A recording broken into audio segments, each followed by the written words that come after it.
Happy Thursday, everybody. Welcome into the show. This is the San Francisco 49ers Report. My name is Chase Sr., and as always, no matter where you are, how you're tuned in, thank you so much for making today's show a part of your day. So many talented content creators out there who cover the Niners on a daily basis, so anytime you decide to hang out here with me to get your Niners news, I certainly appreciate that. Producer Chip here to my left, and we have the Niner gang rocking with us from every pocket of America and worldwide. And as always, we have another loaded show coming your way. A breaking news update on quarterback Brock Purdy. Is he going to play on Sunday against a Jags team that has a really good defense throughout the first 3 games of the year? We have a Nick Bosa update from John Lynch. We'll go through my keys to the game for how San Francisco can beat the Jaguars. They're really going to have to limit turnovers because this Jags team has generated a lot of giveaways the first 3 weeks of the year. After the Nick Bosa injury, trade rumors are hot for the Niners. And of course, as always, I want to interact with all of you. I want to take your questions, so get those questions in for our mailbag segment. We'll do that segment number 3. Use the hashtag 49ers or send in a super chat. Of course, have to check some boxes here. A programming reminder, don't forget to subscribe and join us. We'll be live again for another watch party here in Week 4. Niners, Jags, Levi's Stadium. It's the best place to experience a Niners game day outside of being at the actual game.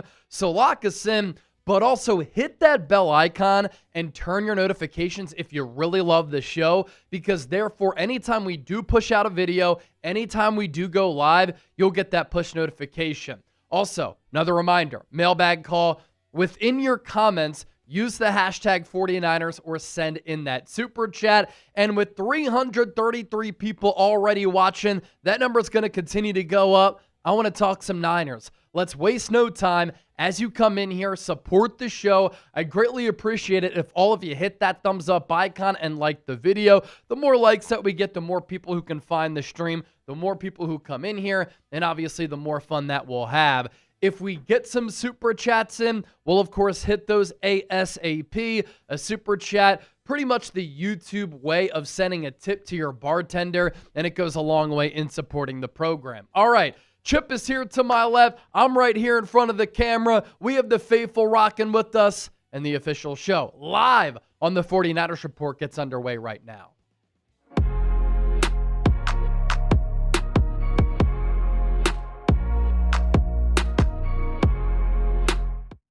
What is up, faithful? What is up, Niner gang? You're watching the San Francisco 49ers Report. My name is Chase Sr., and as always, no matter where you are or how you're tuned in, thank you so much for making today's show a part of your day. What I do wouldn't be possible without all of you supporting the program, so I just always like to say thank you. Coming up here on the show, we have a breaking news update on the injury status of quarterback Brock Purdy going into Week 4, how San Francisco can beat one of the top defenses in the NFL, because this Jags defense is legit with Brock Purdy at quarterback if he does play. And then in the aftermath of the Niners losing Nick Bosa for the rest of the 2025 season with that torn ACL that he suffered against the Cardinals, Bryce Huff, who has been great to start the season for this Niners defense under Robert Saleh, is ready to step up with no Nick Bosa. And let's begin here. Biggest story of the day for San Francisco, because the quarterback position, most important position in all of sports, plus Brock Purdy is one of the more elite quarterbacks in the NFL. As we know, he has been limited in practice the last 2 weeks, dealing with turf toe, but also an AC joint sprain in his non-throwing shoulder. But signs point to him being able to play against Jacksonville, which obviously would be a big boost for this Niners offense. Here's what Ian Rappaport of the NFL Network said this morning about the injury status of Purdy.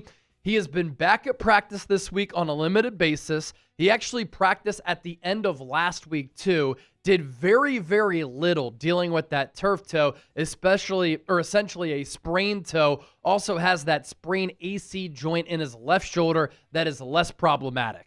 Because of it being his second week of practice for Purdy, basically him getting to a point where he has reached a zone where he'll be able to play. It certainly seems like he's got a real chance to be back on the field for the 49ers on Sunday, who have unbelievably kept winning since he has been out. Certainly something to keep an eye on since he has been out, but some positivity there.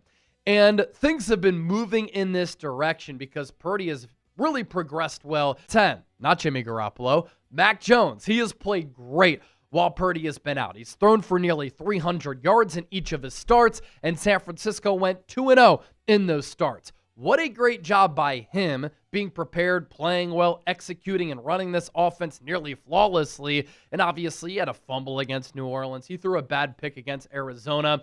But other than that, he did what you need a backup to do. Stable the ship, keep the team's head above water while the starter is out, and he inspired a lot of confidence in Niner fans, the coaching staff, and the rest of his teammates. The guy's got some swagger, and he's really revived his career with San Francisco. Nobody else wanted him. Kyle Shanahan and the Niners did, and Mac Jones looks as though he can be a solid starter across the NFL if he once again gets that opportunity, but the Patriots got rid of him. The Jaguars didn't want him any longer. Kyle Shanahan brings him in, and he's looked like a legitimate quarterback the last 2 weeks. Good job by Mac Jones for how he's really approached this situation, and he even said it after the game. I'm happy we got the win, but Brock Purdy is one of my best friends, and I can't wait for him to be back out there. Now, the good news for Mac and for Purdy and the Niners, if Purdy can't go, Mac Jones, who, again, played very well in those 2 games where Purdy was absent and hurt, he injured his knee against the Cardinals, re-injured the same knee that he injured against the Raiders in week 2 of the preseason. So if Purdy can't play, you have to feel very good about Mac Jones being able to play because he did practice on Wednesday and the arrow is pointing up for him. And while Mac played great, there is no quarterback controversy here. I don't want to hear that from anybody down in the comments section. Undoubtedly, Brock Purdy is the better player, and the 49ers as a team are better with Purdy at QB. Here's what John Lynch said on the radio this morning in San Francisco. He really looked good, Purdy did, at Wednesday's practice. We'll see how he responds today. His progression has been a really good one. And obviously, the Niners are going to practice a little bit later today. I'm recording this at 2:12 p.m. Eastern as of this moment. And obviously, that is 11:12 a.m.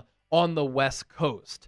And so, with Purdy being back out there, this is going to be a really solid test against this Jags team in week 4 if he plays or if Mac Jones is once again manning the quarterback spot. What you need to know about this Jaguars defense is that they are for real.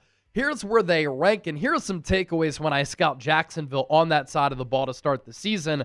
They are number 2 in EPA per play. They have 9 takeaways in 3 games. That matches their total from the entire 2024 campaign.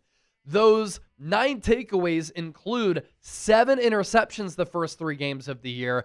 Josh Hines-Allen, a terrific player at that edge rusher spot. He has a pressure rate of 14.1%. And so if he's matched up against Colt McKivitz or Trent Williams, look out for him, number 44. Cornerback Jordan Lewis is also having a really good year. He has 3 giveaways himself, 2 interceptions and a fumble recovery. Jacksonville not giving up a lot of points this year. They rank 6th in points per game allowed, 10th in yards per game allowed. On the other side of Josh Hines-Allen, you have Trayvon Walker, a young blossoming player who in each of his first 3 years in the NFL has progressed. He's gotten better. Once again, grading out well so far here in year 4. And the Jags are doing this under new defensive coordinator Anthony Campanile, who used to work on that Packers staff under Jeff Hafley. And that Packers defense, obviously, the last 2 years has been very good under the former Boston College head coach in Jeff Hafley, who I imagine could get some head coaching looks after this year if the Packers continue to play well on defense, both at the college level and at the professional level. And so what the 49ers must do in order to beat Jacksonville and fare well against their defense, take care of the football. The Jags have done a great job of generating turnovers. When you win the turnover margin at the NFL level, you win about 80% of games. You also, the Niners do, have to figure out their red zone woes. This was a problem last year, and it's been problematic this year. A big reason for that, in a condensed field, when you're inside the 20 And when you have an average, mediocre offensive line and you can't run the football, you're not going to be a good unit inside the red area. And that has happened to the Niners this year. This is crazy, but this is because the Niners haven't had a good offensive line in the red area running the football as a team, regardless of where they are on the field. They haven't run the football efficiently. And in week 3 against Arizona, they have a really good defensive line. The guard play for San Francisco was not good. Dominic Pooney or Connor Colby. And to start this season, Christian McCaffrey has 13 carries in the red zone for just 7 yards. Not sustainable. The Niners have to figure it out, but they haven't really addressed the offensive line over the last few years. And so this average offensive line has to play better against this good Jags front. And what I like about Mac Jones and what he did the last 2 games, against the Saints, 8 different players caught a pass. Against the Cardinals, 7 different players caught a pass. When you're short-handed on offense, dealing with injuries at wide receiver and tight end, how do you make up for that? You make up for it by having a well-rounded approach, playing a collective team brand of football. The Niners have been able to do that. Mac Jones is playing point guard, and Brock Purdy obviously capable of doing that as well. We've seen it with our eyes. So with that, who you got in this game? It's a sneaky good matchup if you like defensive-oriented football. Type JAC for Jacksonville, SF for San Francisco. Coming up on the other side, Bryce Huff is ready to step up with Nick Bosa being out for the rest of the year. And I think a lot of you might be surprised by how well Bryce Huff has been playing to start the year. But first, let's get to our sponsor. Today's San Francisco 49ers report brought to you by Prize Picks. You and I make decisions every day, but on Prize Picks, being right can get you paid. Don't miss any of the excitement this season on Prize Picks, where it's good to be right. #1 fantasy sports app in North America. You can win big up to 2,000 times your money. Available in 45 states across the country. And Prize Picks is simple to play. Just pick more or less on 2 to 6 player stat projections. If you get your picks right, you could cash in. Prize Picks also puts their users first. All withdrawals fast, safe, and secure. Prize Picks offers Venmo, Apple Pay, MasterCard, and more for quick and easy deposits into your account this football season. Prize Picks also offers injury reboots. If one of your players leaves the game in the first half and does not return, Prize Picks will not count it as a loss. It's the best way to win cash this football season. Which players are going off, which ones aren't. Turn your takes into cash all season long on Prize Picks. Our card for Sunday, let's go with Jalen Hurts more than a half passing yard. That's the special. Christian McCaffrey more than 42.5 receiving yards. And then Travis Hunter more than 35.5 receiving yards. Download the app today. Use the code CLNS to get $50 in lineups after you play your first $5 lineup. That's code CLNS to get $50 in lineups after you play your first $5 lineup. Prize Picks, it's good to be right. Okay, as for Nick Bosa, surgery is set for the 2022 Defensive Player of the Year. According to General Manager John Lynch, he was on the radio here on this Thursday morning, and he relayed the news that Bosa will get ACL surgery on Friday. It is a clean ACL tear, which could help his recovery, even though this is the second time that he's going to get the right ACL operated on, and in 2020, he injured his left ACL. Speaking of ACL recoveries, ACL injuries, Brandon Ayuk did not have a clean ACL tear. He tore his ACL, MCL, and had other structural damage. He suffered that injury in October of last year. He has to miss at least the first 6 weeks of the year, and according to Lynch, Ayuk's not close. There's no absolutes on these things, he said. He's got to continue to hit markers. He's tracking well. Will be a better team when Brandon's out there, but it's not close. So a reason why his recovery timeline might be longer than Bosa's, again, his injury more severe, and he had more structural damage in that knee. As for Bryce Huff, without Bosa, he's going to have to play a bigger role. And I'm going to be keeping my eyes on number 47 on Sunday, because it's one thing when you're Robin. It's another thing when you have to be Batman. And without Nick Bosa, Bryce Huff now has to be Batman. All of the double teams that went toward Bosa, some of those double teams will now go to Bryce Huff. How will he be able to handle those double teams? We'll see. Now, to start this year, he has been awesome. A highway robbery of a trade by John Lynch, trading away a fifth, which can become a fourth. Huff helped to close and win that game against the Saints in week 2 at that strip sack of Spencer Rattler. He was once again in week 3 against Arizona. His quick burst, twitch, and explosiveness off the line, that fast get off, really is a sight to behold. His overall PFF grade through 3 games, 89.9. That ranks 5th among 155 edge rushers. His pass rush grade, 90.1. That too ranks 5th. He has 11 pressures. That ranks 23rd among edge rushers. 2 sacks ranks 13th. And he has a pass rush win rate of 24.6%. That's also top 10, checking in at number 8.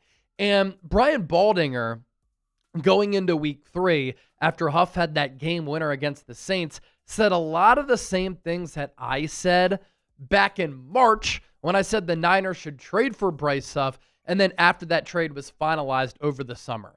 The Eagles made a mistake, Baldy said. He's not a linebacker. He's a pass rush specialist. He's got to put his hand in the dirt. He's not an outside linebacker like they wanted him to be in Philadelphia. Robert Saleh knows what Huff is. He closed the game out against the Saints like Nick Bosa did the game before. Nick has somebody who can come off the edge opposite of him right now.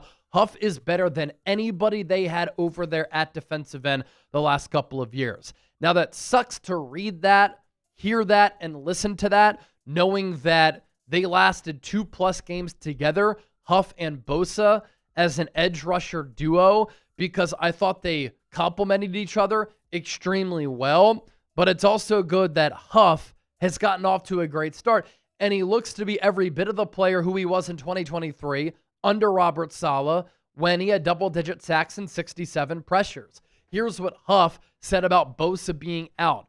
It's really a next man up mentality. We've all been brought here to perform at a high level, so with Nick being out, we really have to pick up the slack on that front, go out there and put our best foot forward. And I think that Robert Saleh can put these guys in a position to succeed. So a big question moving forward for San Francisco, can the Niners make the playoffs without Nick Bosa? Share your thoughts with me. Sound off down in the comment section. P for playoffs, M for mess. All right, let's see what the people are saying on that front. Almost 500 people hanging out here. Thanks for being here. I see McCunt. Nice. Typing P. Gina G said P. Brent Smith thinks the Niners are going to miss the playoffs. Chris Barber P. Black Calhoun typing P. Jeannie Wyatt says playoffs. Tyrell Palmer, playoffs. I don't think that's what's that? Chipper D. We got another Chipper here. Oh, love it. Love it. I don't think that name that I mispronounced is actually that person's name. So if I mess that up, I apologize. Somebody's probably going to clip that. Black Mask, we need better guard play. Yes, the Niners need better guard play. No doubt about that. So the people are kind of mixed. Black Mask. Mike Hunt. Yeah, I kind of got by that one. That actually might be the person's name. I have no idea. Alfredo Hernandez saying playoffs. Steven saying playoffs. Good stuff there. Also, I'm looking at the results for our poll question in the chat. Will Brock Purdy play on Sunday against Jacksonville? 78% yes, 22% no. Judging by how he looked at practice yesterday, I think he's going to play. All right, another reminder, get those questions in. Use the hashtag 49ers or send in a super chat. If you send in a super chat, we'll answer your questions first.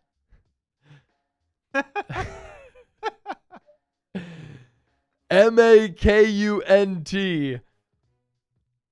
Last name is Itchy. I think that is a fake name. That's awesome. It's funny because it looks like it could totally be a real name. It could totally be a real name. My cunt is itchy. Oh my God. I'm almost in tears, bro. Holy shit. Brian Tamby. Can you ask a question using hashtag 49ers so we can get you in the mailbag? It is ridiculous. 460 people watching. We got 4 questions. In the Four mailbag. questions in. Get more Come on. questions in using the hashtag 49ers or send in a super chat. Ask a question. I want you to get in the mailbag, McCunt. McCunt said, got him. I think he did. Dave D typing LOL. Jeannie Wyatt, faithful ladies. When will we see Nick Martin play? South to West. Chase got the giggles. I got the giggles, man. I do like comedy and I like good humor. Trex getting a question in using the hashtag 49ers. Alfredo, do you know a Hugh Janus? Baby cakes, go 49ers. Good stuff. All right, let's move forward to segment number 2 here. You can always laugh, regardless of what day of the week it is. Come on now. Any update on Kittle? John Lynch said today that he's coming along very well, and he's attacking his rehab. It's killing him not to be out there. Kittle has to miss the next 2 games. So Jacksonville Sunday, Rams on Thursday, short week for the Niners. Then he's eligible to come off of IR after that. Vincent using the hashtag 49ers. Good stuff. Everybody's answering the bell. All right, coming up next here. Got some trade rumors that we want to hit. And we're going to check in on a couple of rookies. Let's go. This is the San Francisco 49ers Report. My name is Chase Sr. Thank you so much for hanging out here with me. So many great content creators out there making content on the Niners on a daily basis. So anytime you decide to hang out here with me, I certainly appreciate that. And obviously, in 2025, there are so many ways and avenues to get your Niners content, whether it be print, digital, radio, podcasting, YouTube. So for you to choose us, I do appreciate that. Coming up on the show, we have some Niners trade rumors to get to following the Nick Bosa injury. John Lynch said it himself. Niners could look to make a move. I also want to check in on 2 rookies who I think have been playing very well as members of this 2025 draft class. Before we get to all of that, can we get to 173,000 subscribers with this video? We can accomplish that because we've done something like this before. As you see, 172,536 people are subscribed to the channel. That means we're 464 people away from hitting that next milestone. What you get when you lock us in, daily free Niners shows that are insightful, informative, entertaining, thought-provoking, where you have a voice. So join the movement today. So after the Nick Bosa ACL season-ending injury, the big question becomes, and this has been a big pertinent question all week, and it's going to continue to linger going into the NFL trade deadline, will the 49ers make a trade for a defensive end? And obviously, when you lose a player like Bosa, there's no replacing a guy like that. He's truly elite. He's been one of the top pass rushers in the game since he came into the league in 2019. Won Defensive Player of the Year in 2022 with 18.5 sacks. The year before that, he had 15.5 sacks. I know he missed some time in 2024. Still highly productive. I know his sack numbers went down in 2023. Still a stellar player. And what's unfortunate about this Bosa injury, Robert Saleh was in his bag with utilizing Bosa, with where he lined up along the defensive line. We saw Bosa lining up at defensive end, defensive tackle on both sides, right defensive end, right defensive tackle, and on the left side as well. And I thought with the way that Bosa was playing the first 2 games of the year, he was on his way to having an all-pro caliber season. And he was putting up some great numbers, and the eye test, he was so impressive. The power, the twitch, the pass rush arsenal, the ability to help close out games the first 2 games of the year. He had an overall PFF grade of 86.3, a run defense grade of 65.6. I thought he made some really nice backside tackles. His pass rush grade, 80.3. He had 10 pressures in 2+ games, 6 hurries in 2+ games, 2 hits, 1 forced fumble, 2 sacks, and that came on 70 pass rush snaps. And what was crazy to me going into 2025 was how much slander Bosa was getting. So many people saying he really hasn't been that good. Unfortunately, as part of that argument, a lot of people were saying he's been injury prone. And unfortunately, Bosa is becoming a pretty injury prone player, partially torn ACL as a high school senior in 2015, the core muscle surgery, his final year at Ohio State, tore his ACL in 2020, year 2. had that groin injury last year, now the torn ACL. So he's lost a lot of time as a football player, unfortunately. But even with the sack numbers going down after the 2022 Defensive Player of the Year season, look at where Bosa still graded out among all edge rushers. And obviously, we showed you the numbers with where he was trending toward in 2025. So when he wins DPOY 2022, 90.9 overall PFF grade, ranked third in the NFL. The following year, he didn't sign that contract until the week of the season opener, right? And so his sack numbers were slow to get going, but he was still a dominant player. 92.7 PFF grade that ranked second at the position that year. And then last year, a 91 overall Pro Football Focus grade that ranked fourth, and he missed those 3 games. And the groin injury was said to be a lot worse than what he said. As far as his pass rush grade, 2022, 90.9, ranked third. 2023, it was better, and he's still ranked third. And then last year, a down season for Bosa, 89.3, that ranked fourth. His pressure numbers, you know what's crazy about this? He didn't have the sack totals in 2023 that he had in 2022, but he did have more pressures. Up from 90, he went to 95, and then last year, in 14 games, 69 pressures, that ranked sixth. His sack numbers, 2022, number one. PFF doesn't count half sacks, so they always go up. So he had 19 according to PFF, that ranked number one. 2023, he had 14, that ranked 10th. Still in 2024, missing those 3 games, 10 sacks, still ranked 15th. So that goes to show you he's an elite player, one of the most disruptive defensive players in the game, a generational type of talent, and you just can't replace a guy like that. And so moving forward, the Niners defensive line is going to look as such. Bryce Huff going to start at one defensive end spot, Mykel Williams at the other. Your backups, Yetur Gross-Matos, Sam Okuwanu, Robert Beal has been added to the active roster. At defensive tackle, you have Jordan Elliott, Kalia Davis, CJ West, Alfred Collins. All of those players I think have played very well. But without Bosa, obviously you're not as elite at defensive end, but it also hurts your depth a little bit. And this is an important point that I've continued to make. I think this is what the 49ers do in the wake of losing Nick Bosa for the year. They're not going to make a trade over the next week or two. John Lynch, Kyle Shanahan, Robert Saleh, and the 49ers operation as a whole wants to see how this defense plays without Nick Bosa and how they fare without one of their top defensive players. And they're going to gauge where this defense is at over the next few weeks. And led by a great defensive mind in Bosa or in Robert Saleh, if they play really well, maybe they don't make a trade. If they really struggle to generate pressure on the opposing quarterback, then they'll reevaluate where they are at the defensive end spot. And then going into the deadline here in several weeks, that's when they can strike. That's when they can potentially make a trade for a defensive end to replace Bosa's production. Now, Lynch, as far as him making a trade, looking really good in that suit jacket, by the way. I could rock something like that, Johnny. I like the look, obviously, with the Niners colors there. Lynch was asked about this on Thursday on the radio, and he hinted toward the Niners potentially making a move. He said this, "Of course, we're always looking. That's our job. We're not afraid. We've been effective in doing that. This is no different. I do think we're a deep group there, and that depth's going to be tested. We'll see what's out there at the appropriate time."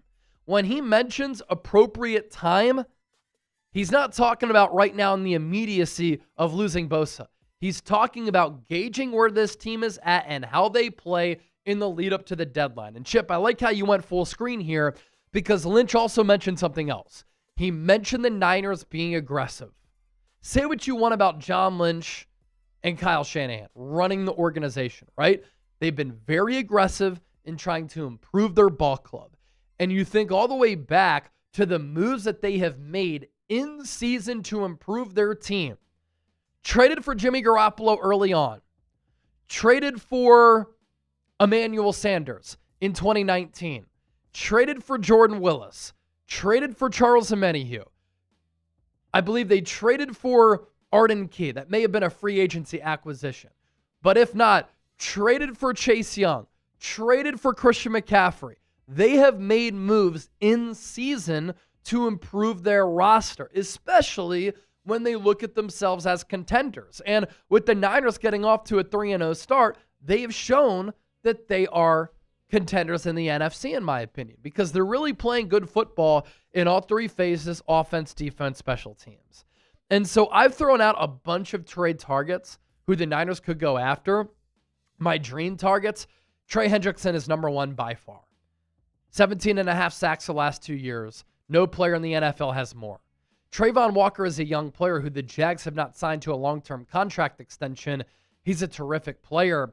And the thing is, with the way that the Niners run their defense, whether it's Nick Bosa once he comes back, Mykel Williams, or if they acquire a player, you can have all of them on the field at the same time because they can play defensive end or defensive tackle in the NASCAR package. Kayvon Thibodeau is a young player who I really like, a former first-round pick who's having a good 2025. The Giants, they have Brian Burns and Abdul Carter. He's under contract next year as well. Jalen Phillips, really good athlete, is recovered from that torn Achilles. Obviously, he's rounding into form, but when healthy, an exceptional talent. And if the Niners wanted to go after a veteran who's not going to cost as much, who's one of the best defensive ends of all time, you go Cameron Jordan. Not the player who he was in his prime, but as a rotational player, as a guy who's played in a lot of big games, who can still get after the quarterback, who you don't have to mortgage the farm for. I really like him. And then other Bosa replacements here. Jermaine Johnson, another young player who also tore his Achilles. Carl Granderson, playing well for the Saints. He has 3.5 sacks so far. Azeez Ojulari has been a healthy scratch every week for the Eagles. Joe Tryon, a former first-round pick who didn't work out for the Bucs, but is now playing in a wide nine with Cleveland. And then Kwity Paye, who has familiarity with Gus Bradley, who's now on this Niners staff. He had 8 sacks under Bradley last year. All right, still to come here on the show.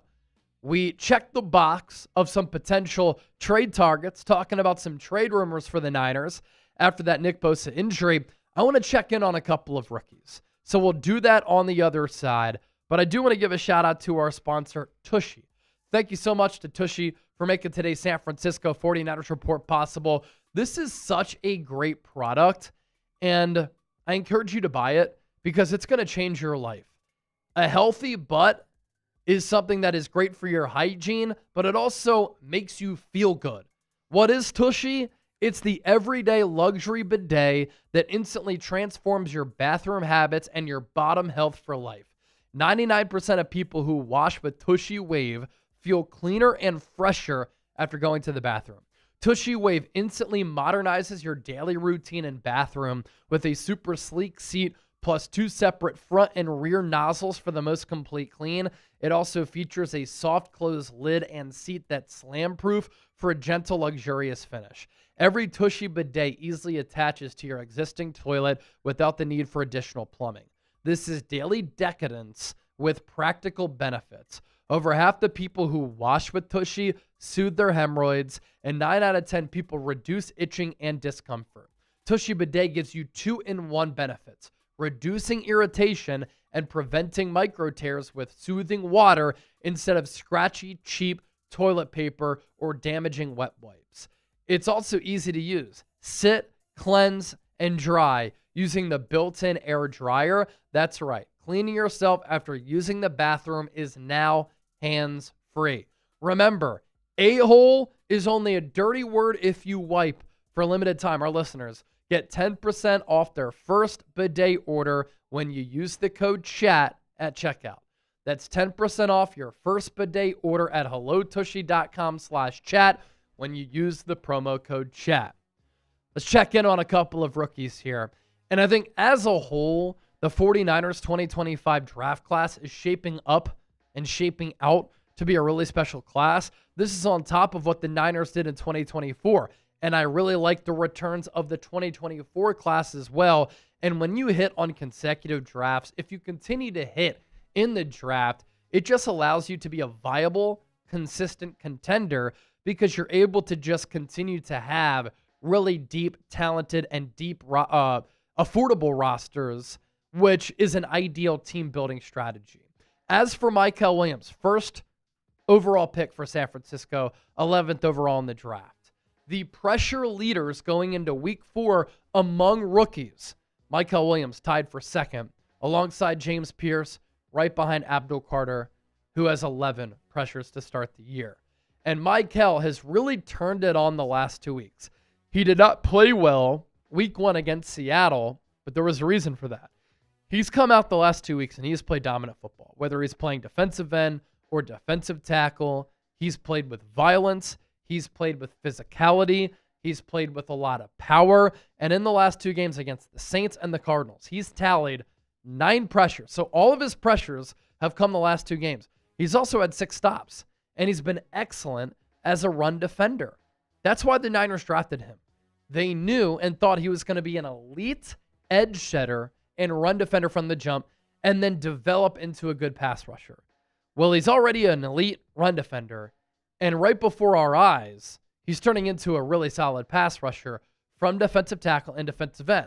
And so for those reasons, I love his versatility, but I mentioned him not getting off to a good start week 1 against Seattle.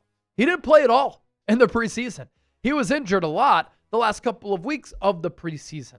And so that first game was kind of like a preseason game for him. And while he didn't register any numbers on the stat sheet, Michael Williams helped to collapse the pocket, push the pocket. He absorbed some double teams on some really critical plays, and he made his presence be known. Here's what John Lynch said about his first-round selection from April's draft. I think Michael Williams is going to be a fantastic player. He's just scratching the surface of how effective and dominant of a player he can be. So that's one rookie who's really opened my eyes. And by the way, Alfred Collins, CJ West, they've gotten better the last 2 weeks. Marquise Siegel has been starting, and so they've played pretty well. But I also want to talk about Upton Stout. The biggest play of the game, arguably, was the Upton Stout pass breakup on the 3rd and long with the clock winding down, when he was able to fight through the catch point, fight to the end of the play, and dislodge that football from Zay Jones. This was such a high-level play by Upton Stout, where if he doesn't make this play, the Cardinals pick up a first down, because it looked like they were going to pick up the first down because originally Zay Jones caught that ball, and they would have won the game because they would have been able to run the clock out, because at that point, San Francisco only had 1 timeout left. And I had some Cardinals fans responding to some of my tweets this week saying the Cardinals lost that game. The Niners didn't earn it. The Cardinals choked that game away. They should have won. I'm never a fan of when people say things like that. The opportunity was there for the taking. Upton Stout made a great play. And then as a team, the Niners snatched that game from the jaws of defeat. They won it, and they earned it. They got the ball back. Mac Jones drives the Niners down right down the field, and then Eddie Pinheiro splits the uprights for a clutch kick. That is a hard-earned victory and a quality victory against a quality opponent. Classic Cardinals fan behavior. Here's what John Lynch said about Stout, and specifically that aforementioned play. It wasn't looking really good against Arizona. We got them to that 3rd and 9. Upton Stout did what he's done since day 1 out here. Finish the play. It looked like they had a catch, but Upton has that fight mentality that he's going to go to the very end, and he got the ball out. That got us the ball back, and then Mac Jones was clutch, led us on a game-winning drive by throwing to a number of different targets. It was fun to watch. The guys are finding a way to win. And that's partially why this Niners season to start the year has been so fun, been so entertaining. I think that's why a lot of fans are excited about this ball club. That youth movement and the youth energy, it's palpable. You can feel it. And this is what Upton Stout did, by the way, at Western Kentucky. This is what Upton Stout has done since rookie minicamp into OTAs training camp. This guy is a baller. He's nasty. He's tenacious. He has really good ball skills, and he's really strong. He led all DBs at the NFL Combine in the bench press. He also runs like 4.3, 4.4, and you've seen those skills translate. He's also a very highly graded run defender to start the year, and he might be 5'8", but he packs a punch at 5'8", and has been very good against the run as well. So I do leave you with this question. I want you to answer it for me down in the comment section right now. Which 49ers rookie has been your favorite player so far? Let me know, and thanks for watching. George, thank you so much for that compliment, man. I appreciate that. We work very hard here on the show. And as the channel has grown, it's been awesome to see a lot of great comments for the work that we do and the type of content that we provide. So thank you so much. Mario said Mykel Williams his favorite rookie. Vincent said Upton Stout. Couple of super chats coming in. Solaris and El Grillo. We'll get to those. Chris Barber said Stout and Williams. Awesome. We'll pop those super chats up here momentarily. Last call for our mailbag, by the way.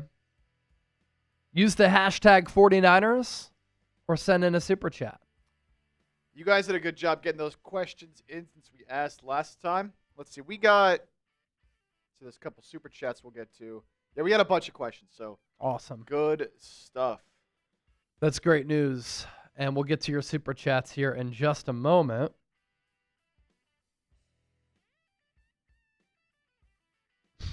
Alfredo. Jack Mekoff. It should be Jack Mehoff. That's how you get people.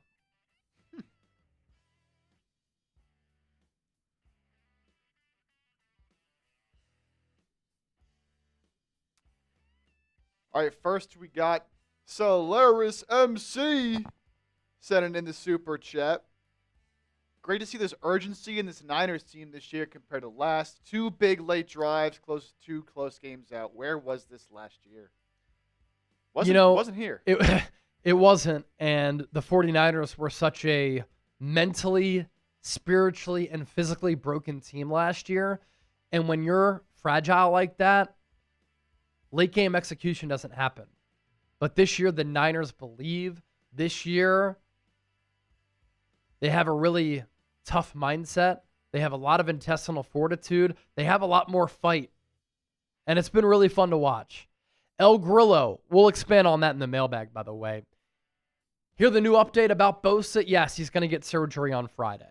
We'll include that in the mailbag as well, as the mailbag is about to get started here live on the 49ers Report. Last call. Last chance to get a question in before we get started. If somebody sends in a $50 super chat, I'll chug the rest of my water. Johnny Dubs in the building. Diane G. I know Pearsall's not a rookie anymore, but he's doing awesome this season so far.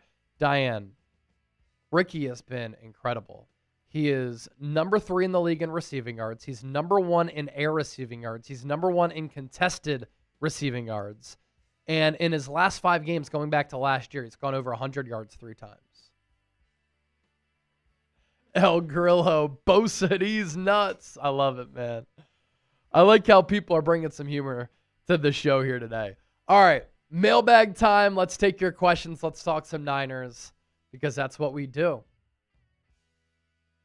It's time to open up the floor and talk some Niners football with all of you. Going to take questions from the faithful heading into Niners Jags here in week 4. We're doing a 49ers Report mailbag. This is the 49ers Report by Chat Sports. My name is Chase Sr. So glad all of you are hanging out here with me. And by the time that you watch this video, I hope all of you out there are having a fantastic weekend. I do want to begin here.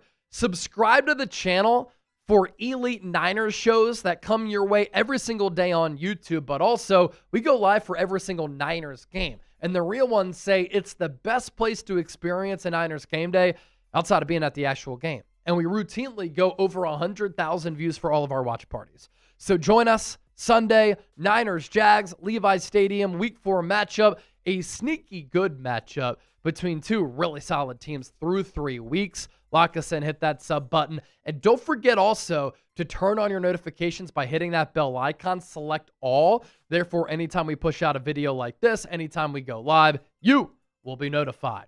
Let's begin with this one from Solaris MC. Great to see there's urgency in this Niners team this year compared to last year. 2 big late drives. They've closed 2 games out. Where was that last year? Solaris, let me one-up you. San Francisco has closed the first 3 games out. If you think about it, Brock Purdy had to engineer that game-winning drive week 1 against Seattle, and then Nick Bosa had the fumble forced and pressure on Sam Darnold. Ball game, blouses, sayonara, take care, Seahawks fans. What a win for San Francisco on the road.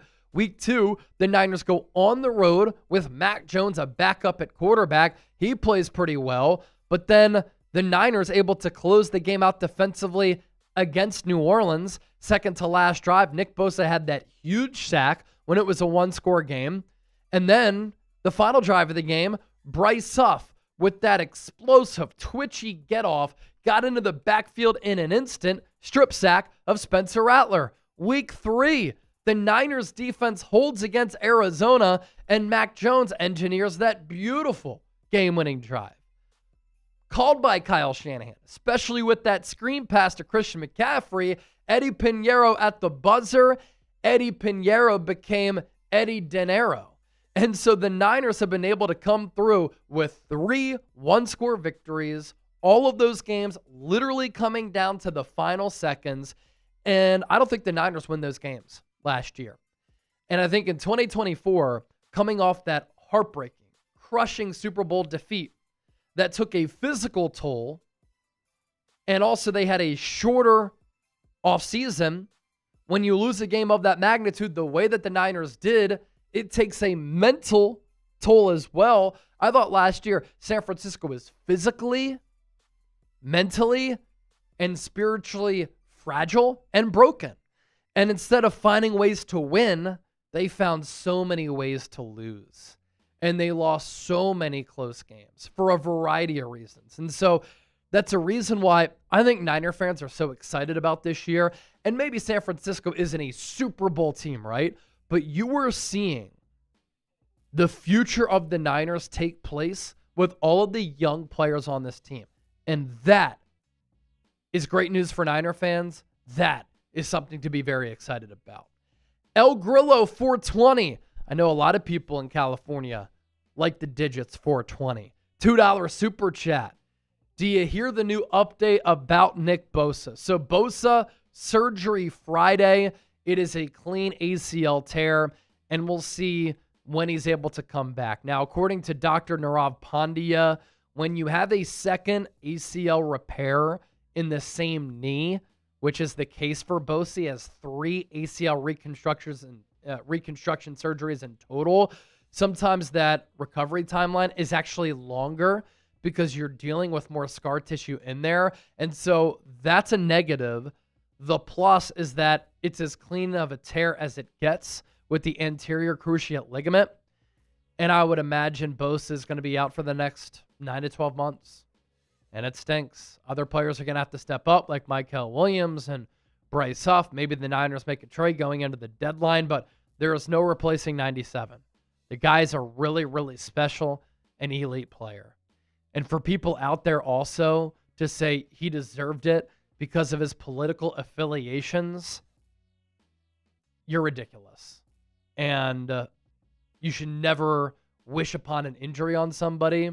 That is so cold-hearted and that is so stupid that some people think in that manner. I feel for Nick Bosa. I hope he gets well and back on the field soon. I'm rooting for him to get back to his Nick Bosa form. He's an exceptional player. And for those of you also who rip where he is on the political aisle, you understand that his teammates have voted him a team captain the last several years because of the person that he is, right? And that is what matters. He's a great teammate. He's a great professional. He's a great football player. And unfortunately for him, he's suffered now 3 ACL injuries.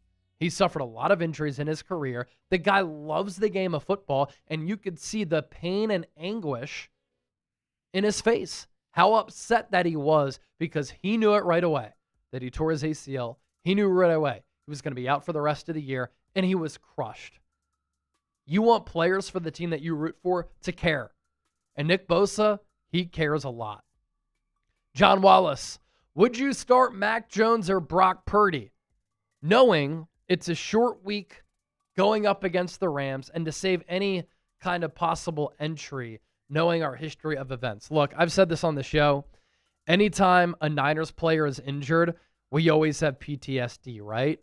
And it's crazy for San Francisco. The injury history that they have, top 10 in injury rate every year under Kyle Shanahan since 2017, except for 2023. But what's also so crazy about it, we get these reports that sometimes are positive, and then these players end up being out for weeks, the season, and their injuries are so much worse than we originally anticipated.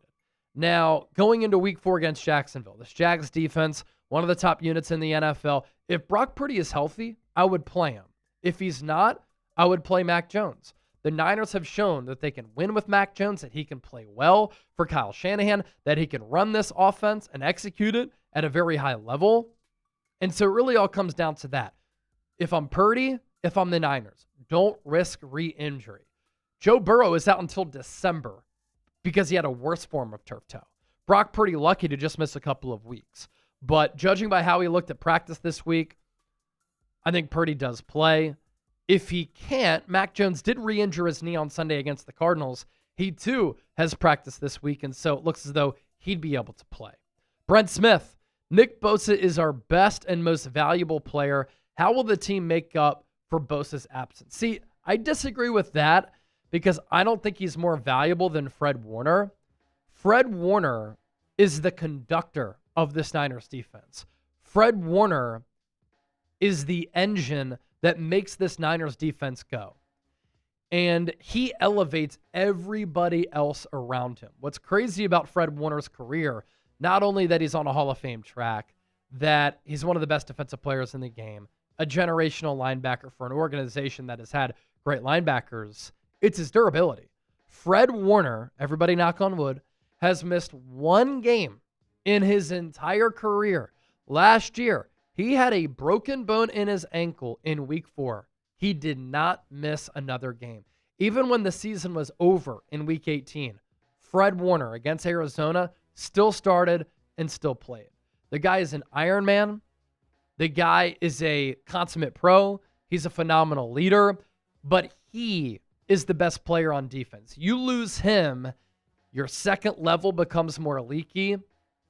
He's going to help make up for the loss of Bosa because of everything that he can do at the first 2 levels of the defense.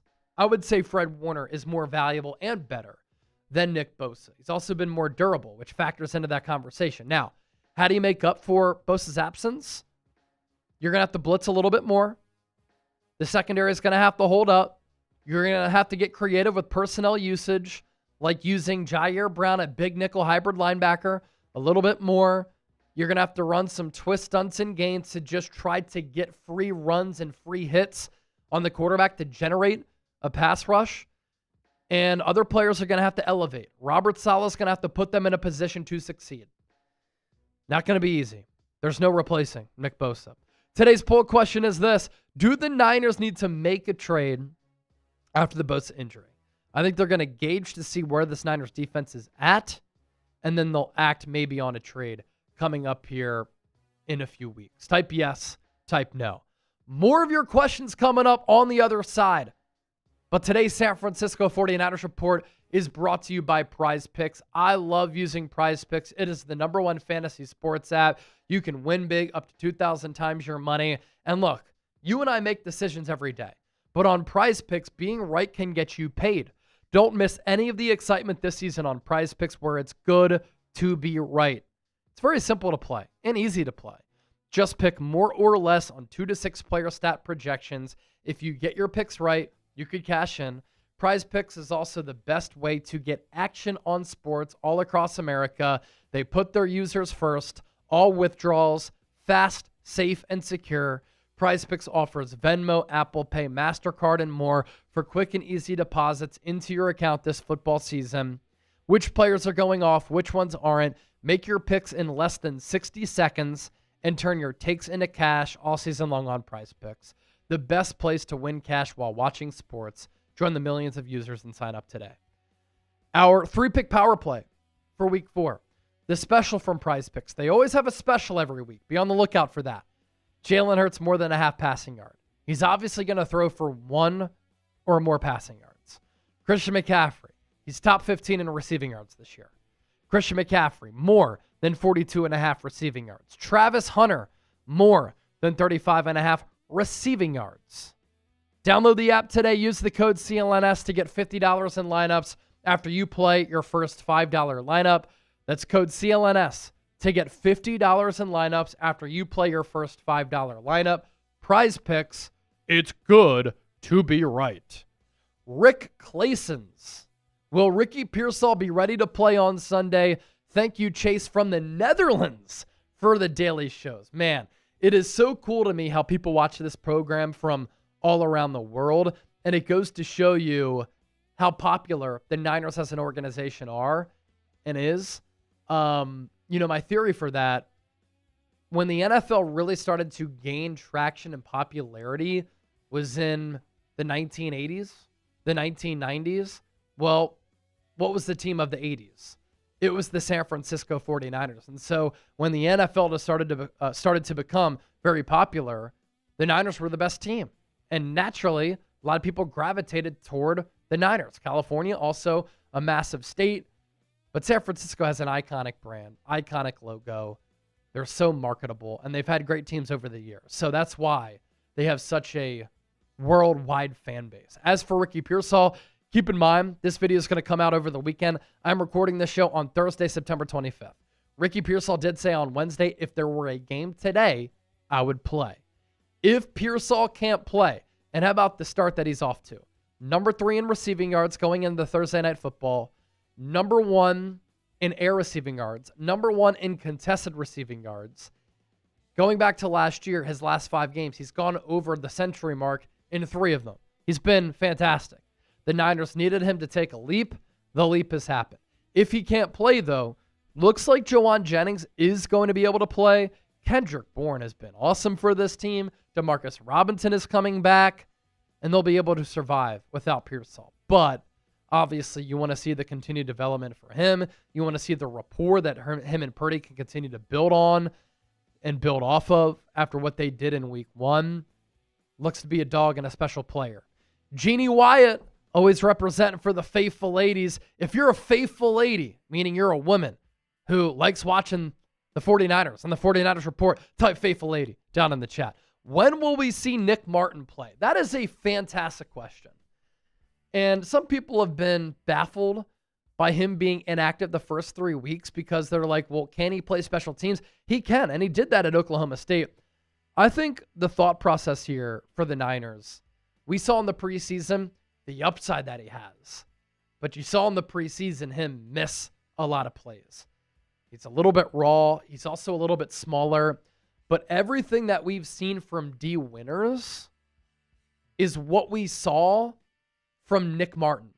And D. Winters early in his career looked like Nick Martin did in the preseason. Game a little bit too fast, unable to throttle down, over pursuing on plays, being overly aggressive, missing tackles, missing assignments. But the wow plays certainly wowed us, right? There's no doubt in my mind that Nick Martin is going to be a really, really good linebacker. I just don't think the Niners trust him yet. Also, keep in mind, he didn't play a lot last year because he was injured, and so that may have stunted his development a little bit. Anthony Hernandez, how is Christian McCaffrey holding up after last year's injury? Great. Christian McCaffrey's touches are insane to start the year. I'm going to pull those up here impromptu because you asked. So far to start the year, he has 52 carries for 176 yards, 3.4 yards per carry. That's not as much him as it is the offensive line. But 52 carries of the football. He has 25 catches. So through 3 games so far, McCaffrey has 77 touches. Now, 77 touches through 3 games. In 2023, for instance, when he won Offensive Player of the Year, he had 272 carries and 67 catches. He already has 25 grabs. He's top 15 in receiving yards. And I think he's looked awesome. He's responded very well. Like Bosa, he's always going to take great care of his body, but sometimes the body will just neglect you. That's a game of football as well. But it's great that McCaffrey has been healthy, upright, and durable to start the year. Hopefully that continues because he's a joy to watch. He's one of one, and he's a really special player. It's Mito. I don't know if I pronounced that right, but it sounded good. Thoughts on Demarcus Robinson playing on Sunday? Demarcus Robinson, an under-the-radar, underrated free agency acquisition for the Niners. They got him at a really cheap price tag over the next 2 years. Last year with the Rams, I thought that when Puka Nacua and Cooper Kupp missed time, he stepped in very nicely and had a very productive season. He averaged more than 16 yards per catch. He's a big body who can make plays downfield despite his lack of speed. He had over 500 yards. He also had a good amount of touchdowns too. And so he was really relied upon by Matthew Stafford and Sean McVay a lot. He had 7 touchdowns last year. He's been a winning player every year that he's been in the NFL. His teams have made the playoffs. In the preseason, he looked really good. Throughout training camp, he looked awesome. And so this is going to be a great addition to the Niners receiving core following that 3-game suspension for that DUI arrest last November. Black Mask. Why can't all of our players be like Fred and play with fractures? Fred is a machine. Unfortunately for a guy like Nick Bosa, not a fracture. It's a torn ligament, and you can't play with a torn ligament. I know quarterbacks sometimes will play with torn ACLs, Phillip Rivers, Curtis Rourke, and others, but when you're a twitchy pass rusher, you just can't do it. Plus, he wouldn't be the same guy. Then if he got ACL surgery after the year, he'd be out much of next year. Whereas he gets it now, got it on Friday, or he's getting it on Friday. You know, he's got a chance to be back for the start of last year. But yeah, it is pretty wild, right? Like, that just has to come down to genetics, being able to be durable as football players. Some people are really injury prone. Some players are not. Some players can play through a lot of pain and injuries. Other players cannot. Every body is different. So, yeah, I wish everybody could be like Fred Warner. Because if the Niners didn't suffer from so many injuries, they'd be so much better off. All right, who you got in this game?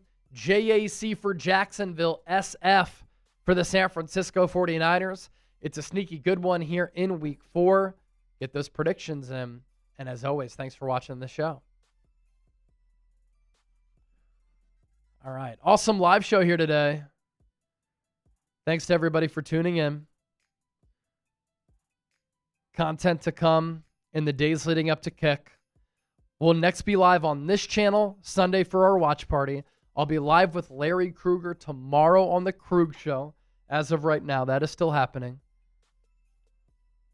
So be on the lookout for all of that. All right, we're going to dip on out of here. For Chip, I am Chase. For the faithful, thanks as always for your support. Thank you so much for watching. We'll see you soon. San Francisco, we're out.